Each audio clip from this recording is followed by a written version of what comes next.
بسم اللہ الرحمن الرحیم۔ السلام علیکم۔ اللہم صلی علی محمد وآل محمد۔ آل فرعون مختلف عذابوں میں۔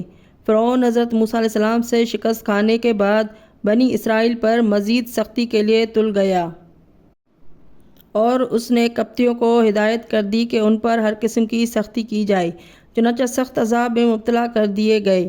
ایک دن ان کے سربراہ حضرت موسیٰ علیہ السلام کی خدمت میں حاضر ہو کر اپنے حالات سے متعلق فریاد کرنے لگے۔ حضرت موسیٰ علیہ السلام نے تسلی دی اور کہا کہ عنقریب تم اچھے حالات سے ہمکنار ہوگے، گھبراؤ نہیں۔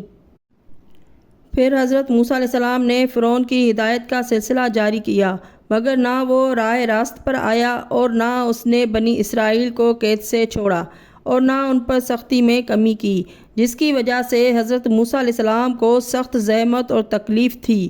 بالآخر آپ نے بد دعا کی اور آل فرعون مختلف عذابوں میں یکے بعد دیگر مبتلا ہوئے۔ مورخین کا بیان ہے کہ سب سے پہلے قحط شروع ہوا جو 3 سال مسلسل جاری رہا۔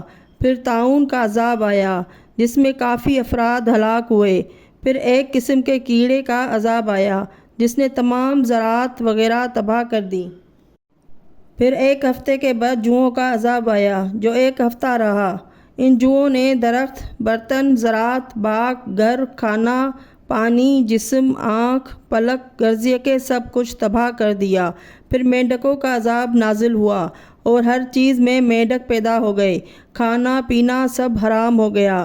پھر آب نیل کو قبطیوں کے لیے خون کر دیا گیا۔ اسی دریا سے بنی اسرائیل پانی لیتے اور پیتے تو پانی رہتا، اور جب قبطی لیتے اور پیتے تو خون ہو جاتا۔ یہ حالت بھی 1 ہفتہ رہی۔ آخر الامر فرعون نے وعدہ کیا کہ بنی اسرائیل کو قید سے چھوڑ دے گا اور ان پر سختی نہ کرے گا، اور اس مقصد کے لیے حضرت موسیٰ علیہ السلام سے کہا کہ پانی کو بحال کر دو۔ حضرت موسیٰ علیہ السلام نے دعا کی اور پانی ٹھیک ہو گیا، لیکن پھر بھی فرعون نے وعدہ وفائی نہ کی۔ حضرت موسیٰ علیہ السلام نے مجبور ہو کر پھر بروایت روضۃ الصفا 7ویں مرتبہ بد دعا کی۔ پھر چند دنوں مختلف قسم کے عذاب نازل ہوئے، مگر فرعون اپنی حرکتوں سے باز نہ آیا۔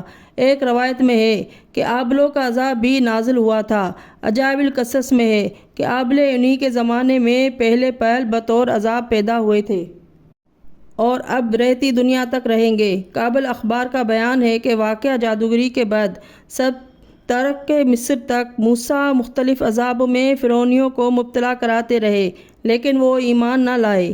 یہ مدت 20 سال کی تھی۔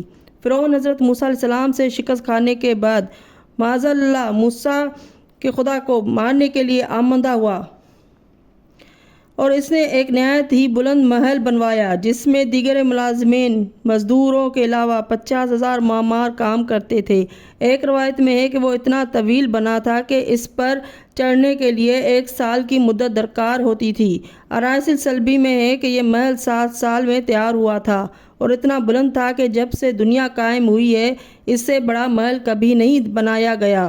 جب وہ محل تیار ہو گیا تو فرعون تیر کمان لے کر اس خیال سے کہ آسمان نزدیک ہو گیا ہوگا اس پر چڑھا، مگر آسمان بالکل اتنا ہی دور معلوم ہوا جتنا زمین سے دور تھا۔ الغرض اس نے ایک تیر آسمان کی طرف پھینکا۔ خدا نے ایک فرشتے کو حکم دیا کہ اسے خون آلودہ کر دو۔ چنانچہ وہ تیر خون آلودہ پلٹا اور اس نے کہا کہ میں نے خدائے موسیٰ کو مار لیا۔ اس کے بعد جبرائیل نے ایک پر مارا اور محل کے 3 ٹکڑے ہو کر مختلف ممالک عالم میں جا گرے اور بے شمار جانیں ضائع ہوئیں۔ آخر الامر جب فرعون ہر طرف سے اپنی خدائی کو کامیاب بنانے سے مایوس ہو گیا تو حکم دیا کہ بنی اسرائیل کو قید سے رہا کر دیا جائے اور ان کی سختی ختم کر دی جائے۔ چنانچہ سب قید سے رہا ہو گئے اور حضرت موسیٰ علیہ السلام کو ان کی نجات کے لیے پروگرام مرتب کرنے میں کامیابی نصیب ہوئی۔ اللہم صلی علی محمد وآل محمد۔